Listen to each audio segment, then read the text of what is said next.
নমস্কার বন্ধুরা, রাধে রাধে। শ্রী রাধারানীর পাকশালায় আপনাদের সবাইকে স্বাগত। তো বন্ধুরা, আজকে আমি চলে এসেছি আবারও একটা নতুন রেসিপি নিয়ে। দেখছেন বন্ধুরা, ওপর থেকে মুচমুচে আর ভেতরটা নরম সফট, ছোট বড় সকলের পছন্দের একটা জলখাবার। যখনই খেতে ইচ্ছা করবে খুব সহজে বানিয়ে নেওয়া যাবে। তো চলুন বন্ধুরা, দেরি না করে রেসিপিটা শুরু করা যাক। এখানে আমি স্লাইস রুটি 5 পিস নিয়ে নিয়েছি। রুটিগুলো আমি মিক্সিতে ঘুরিয়ে নেব।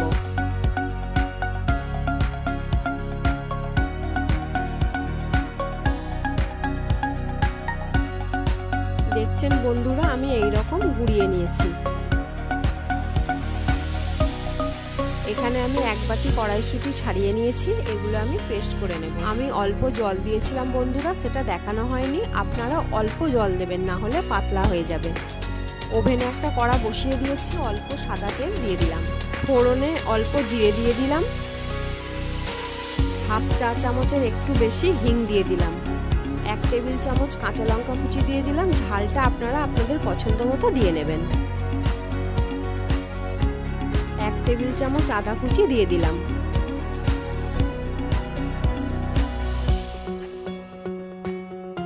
এক চা চামচ হলুদ গুঁড়ো দিয়ে দিলাম, 1 চা চামচ ধনে গুঁড়ো দিয়ে দিলাম, আর 1 চা চামচ লাল লঙ্কার গুঁড়ো দিয়ে দিলাম।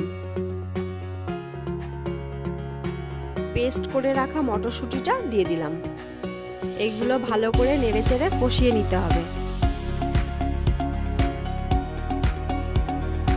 1 চা চামচ চাট মশলা দিয়ে দিলাম, হাফ চা চামচেরও কম গরম মশলা দিয়ে দিলাম, পরিমাণ মতো নুন দিয়ে দিলাম, আর স্বাদ মতো চিনি দিয়ে দিলাম।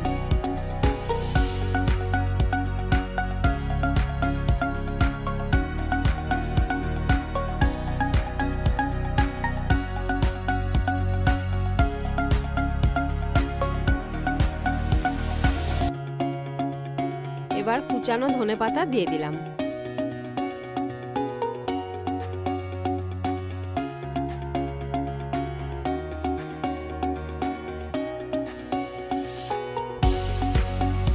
গ্রেট করে রাখা পনির ছোট বাটির 1 বাটি দিয়ে দিলাম।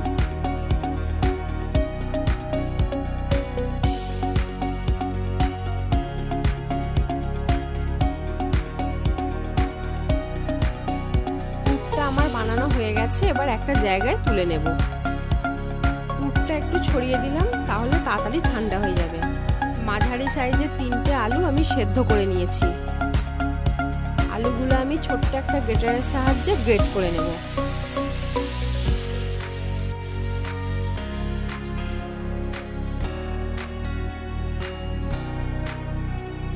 দেখছেন বন্ধুরা, আলুগুলো আমার গ্রেট করা হয়ে গেছে।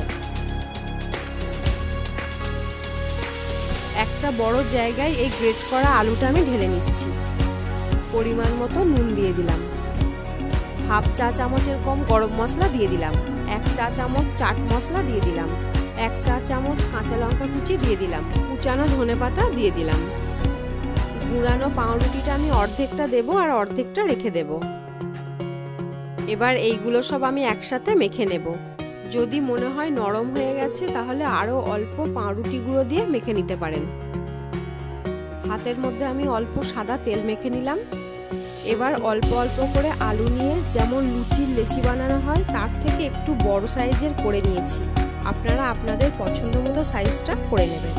লেচিটা হাতের মধ্যে নিয়ে চ্যাপটা করে বড় করে ছড়িয়ে নিতে হবে। এবার এর মধ্যে পুরটা যতটা লাগবে ততটা দিয়ে ভালো করে মুড়ে নেব, যেন কোথাও ফাঁক না থাকে, তাহলে পুরটা বেরিয়ে যাবে। পুরটা দিয়ে আমি এই রকম শেপ দিয়ে নিয়েছি। আমি আরো একটা করে দেখিয়ে দিচ্ছি আপনাদের।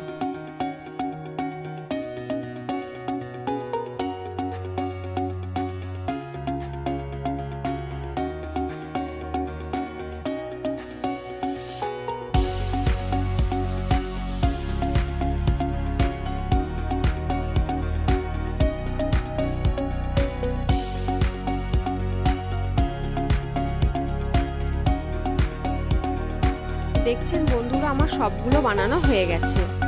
আমি একটা জায়গার মধ্যে 2 টেবিল চামচ ময়দা নিয়ে নিলাম, পরিমাণ মতো নুন দিয়ে দিলাম। এবার অল্প অল্প জল দিয়ে একটা ব্যাটার তৈরি করে নেব।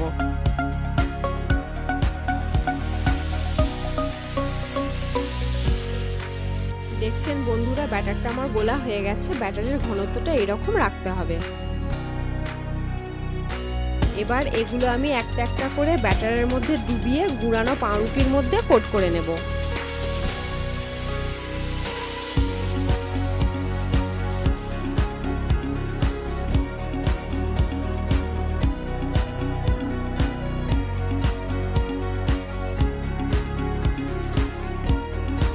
আমার সবগুলো কোট করা হয়ে গেছে।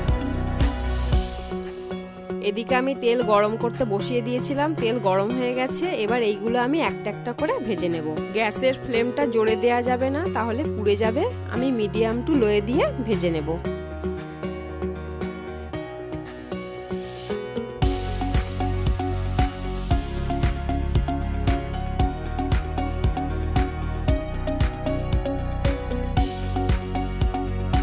এগুলো ভাজা হয়ে গেছে, এবার আমি একটা জায়গায় তুলে নেব।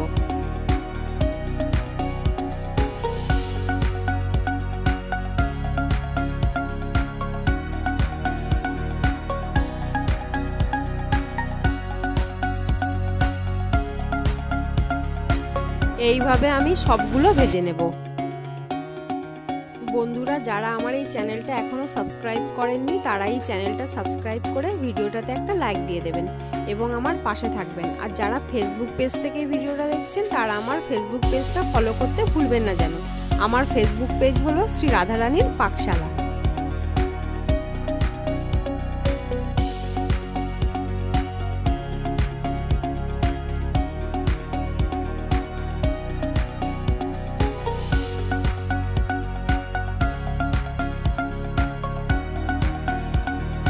দেখছেন বন্ধুরা, আমার সবগুলো ভাজা হয়ে গেছে। দেখছেন বন্ধুরা কত সুন্দর লাগছে। এটা জলখাবারে বা সন্ধ্যের সময় টিফিনে বানিয়ে খেতে পারেন। এটা বাইরে থেকে কুরকুরে আর ভেতর থেকে খুবই নরম ও সফট হয়েছে।